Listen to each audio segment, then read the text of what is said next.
Our next guest is an individual I would describe as a contrarian, that is, at least when it comes to some of the conventional wisdom in mainstream media and sometimes academia. His name is Todd Myers.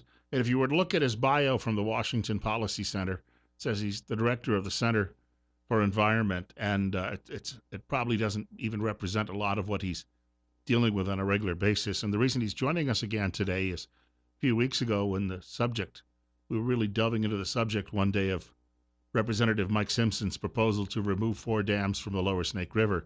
Somebody called the show and said, I'd like to hear Todd Myers' take on all of this. And they remembered that Todd was on the program with us about a year and a half ago. And in fact, I think the woman actually had the date still in her mind, which I wouldn't be able to do that, but good for her. It's about 6 minutes after 9 o'clock. We're at 40. Bill Colley on News Radio 1310 KLIX and 96.1 FM. And Todd, welcome back to our program. It's nice to be with you again. Hey, right off the top of all of this, right off the beginning, you wrote a piece and you are responding to, because this subject came up and a lot of people in media these are people who likely would have never praised Mike Simpson, I suspect, beforehand, but they're praising him now because of his plan. And there was a reporter out of Seattle who looked at some data and was talking about how terrible the return of the salmon happens to be. And you looked at that and you said, well, you had 3 points you wanted to use in debunking what this fellow was talking about. Can you tell us a little bit about that and how you walked through that? Yeah, so the article in the Seattle Times was actually written by a reporter named Linda Mapes, who I've known her actually for 25 years, I think, and she has always been more of an activist than a reporter, and one of her main causes is tearing down dams, and she wrote an entire book about tearing down dams on the Olympic Peninsula on the Elwha River, and she often applies the same arguments about tearing down the Elwha dams to the Snake River dams. So when Congressman Simpson came out with his proposal and made it more public, she wrote a piece in the Seattle Times about the proposal and what was happening in the Snake River. And so I happened to look at the article because, when that article came out, all of my friends started messaging me. And one thing immediately stood out in that there was a claim that Snake River salmon are headed toward, the graphic said headed toward extinction. But what I noticed was that the population trend that they showed ended in 2019. It didn't include any data from 2020. Well, I can literally tell you what happened on the Snake River in terms of fish passing the dams yesterday, because the data are posted every day. But she left off 2020, and the reason she left off 2020 was that the numbers went back up. And the downturn that we saw, which was a significant downturn in 2017, 18, and 19, was part of a cycle. There was a cycle to the populations, and we were in a downturn. But now we're turning back into an upturn, but she didn't want to show that, so she just simply left off the data to hide it. And then you wanted to mention, too, that there are other reasons that salmon don't return to the rivers, and that's because we have some changes in the oceans and a number of other factors involved. That's exactly right. So the reason that there is a cycle, it is, due to a lot of factors outside of the Snake or Columbia or any other river. It has to do with ocean conditions and, a variety of different things. It has to do with seals and sea lions. In Washington State, I attended a salmon recovery conference, an annual salmon recovery conference that occurred a couple of weeks ago. And one of the presentations, they surveyed salmon scientists about what was the number one obstacle to salmon recovery across the region, primarily in Puget Sound, but across the region. And almost every single one of them said seals and sea lions. It is because the Marine Mammal Protection Act has created a very high population of seals and sea lions, and they are simply out-competing orca, but they are also eating a very high number of seals and sea lions. And so the combination of those regional trends, ocean conditions, seals and sea lions, mean that we're not just seeing low populations in the Snake, we're also seeing them in Puget Sound and along the Oregon coast and up into British Columbia. So it's a regional problem, but we are myopic and pretend that it is, caused by these dams because it is politically popular and ideologically comfortable to blame the dams. Well, you mentioned that it's somewhat of a nearsighted view to do that, because if you just focus on the Snake River and ignore the other issues, you're not going to find a solution to this. That's exactly right. And so that's why I'm particularly frustrated by Congressman Simpson's proposal, because he wants to spend $33 billion to take out dams, which would help one river. And I think that it is pretty clear that removing the dams would increase populations. But what the research shows is that it wouldn't, increase populations massively. It would, gradually increase them, but they're already increasing. And that's why I was frustrated by leaving off the year 2020 in that article, is because if you look at the trend over the past, especially 30 and 40 years, salmon are recovering on the Snake. There are three populations of concern on the Snake: the the spring Chinook, the fall Chinook, and the steelhead. Two of the three are considered either recovered or near recovered, or I should say recovering or near recovered. Only one, the spring Chinook, is considered in crisis. But if you look across the region at salmon runs, there are lots of populations that are in crisis. So spending $33 billion on one river for one population, when it could go to so many other populations and so much other good work that needs to be done across the region, I just think is really a waste. If you're just joining us, Todd Myers is with us this morning from the Washington Policy Center, and we're having a discussion about Mike Simpson's proposal to remove 4 dams from the lower Snake River. 12 minutes after 9 o'clock, and we're at 40.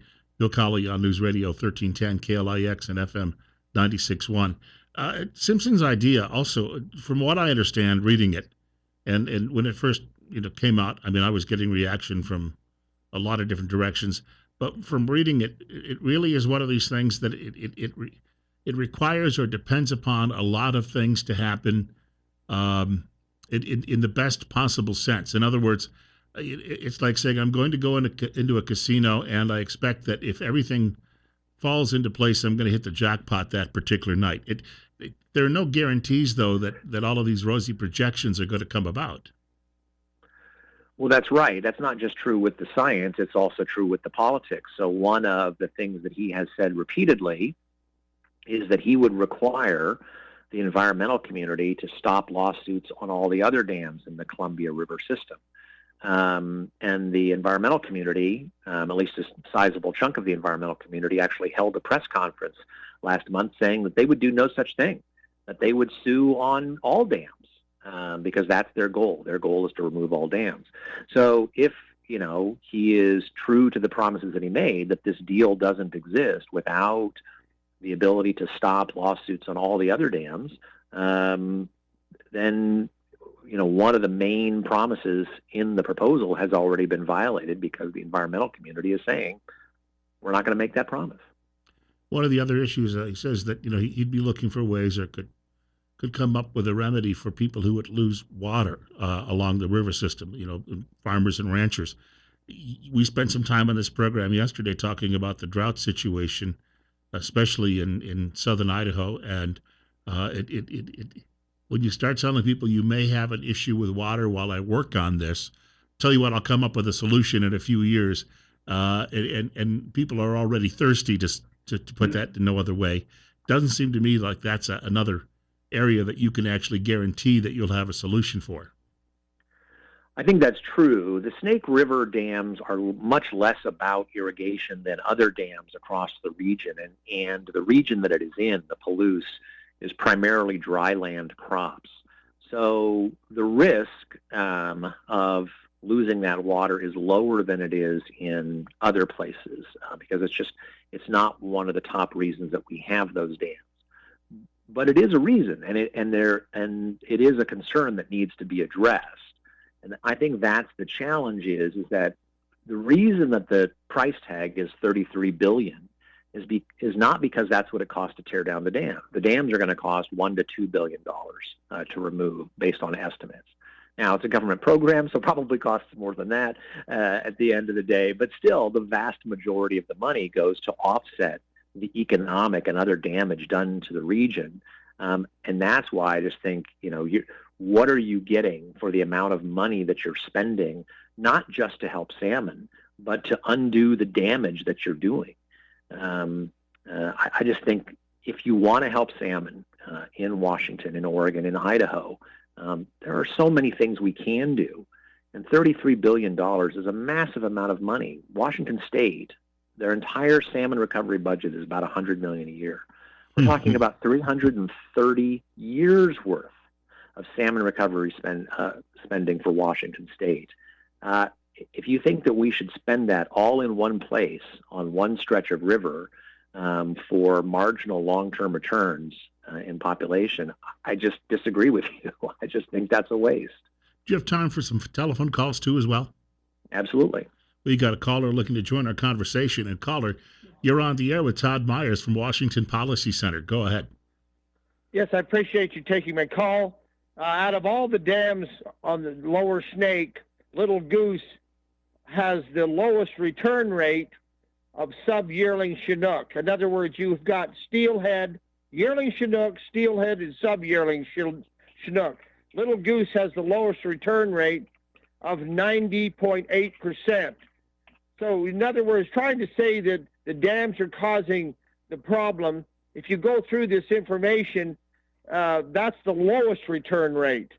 So we know that there's other reasons, and the intellectual insincerity of this whole thing is it's hard to believe that we even have people that try to push us off. It's hard to believe that we have people that even believe any of this stuff. I'll hang up. Hey, Todd, your response to that? Well, yeah, they have significantly increased the passage. And fish coming back upstream face challenges, but downstream is where the primary concerns about the impact of the dams are. And so Lower Granite, which is the farthest upstream, the nearest to Lewiston, I was there a year and a half ago, and 98% of fish are successfully passing downstream. So what do you get if you tear down the dams? I mean, each of them takes a little bit. Each of them has between 96 to 98% successful passage, according to NOAA Fisheries. So what do you get? What you get is marginal improvements.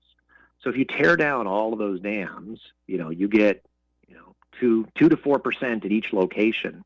That's not nothing, but we're not talking about a massive increase. And I think that's the challenge is that given a choice between tearing them down and continuing to improve fish passage, it's much less expensive to tear down or to improve the fish passage and to keep all the other benefits that you get from the dams, such as electricity and transportation and those sorts of things.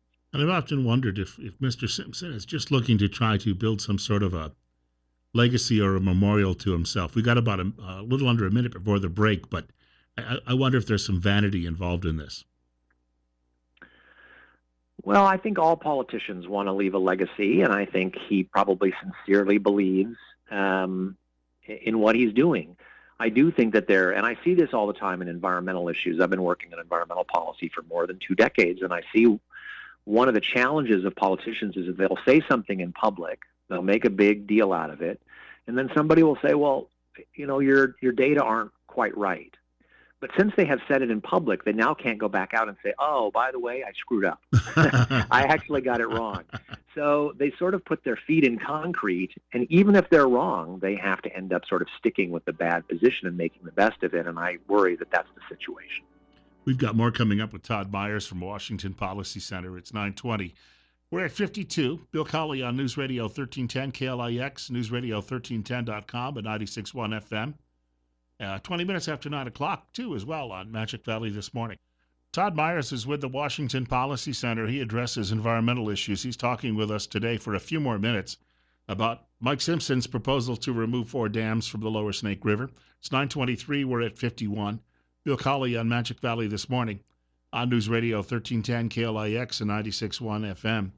Todd, before we wrap up, I think it would be interesting to know, you referenced Lewiston. I have never actually stopped there, but I've been by the operation at the port, and um, the money you mentioned is far more than what we have right now on salmon recovery that he would be spending. On the other hand, the infrastructure that would be needed to replace whatever the Port of Lewiston would lose would be far more expensive than $33 billion. And I don't know how you make that up. Well, yeah, it's very difficult to estimate all of the economic costs that would come from this. If you haven't been to Hell's Canyon and taken a trip down Hell's Canyon, you should. It's a great area, and as you mentioned, the port, and a remarkable amount of agricultural products come not just from Oregon, Washington, and Idaho, but even from the Midwest, and then offload at Lewiston and other ports along the Snake and go down to be shipped out to the world. So that is one of the primary reasons those dams are there, and that's not just a short-term economic impact. That is a long-term economic impact that has wide regional effects. So the cost is very high. And I've been told, too, that there are certain products that some coastal ports, the governments don't want to ship out of their ports for environmental reasons or virtue signaling, maybe. But that if they leave Lewiston, they can bypass a lot of that, and you would lose that too as well. Some of these products coming out of Montana and Wyoming, such as coal. Yeah, I mean, the economy is complex, and thinking that you can, calculate all the complexities in removing a major, highway like this, I think is a fool's errand.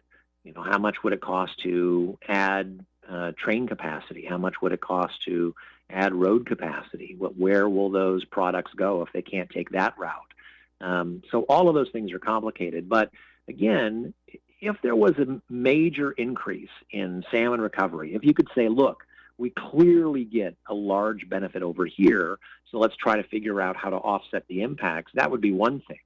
The problem is that tearing down the dams doesn't yield a big improvement in salmon returns. And in fact, NOAA Fisheries, in looking at how removing the dams would impact Puget Sound orca, southern resident killer whales, which are endangered, it said that the impact would be, quote, marginal.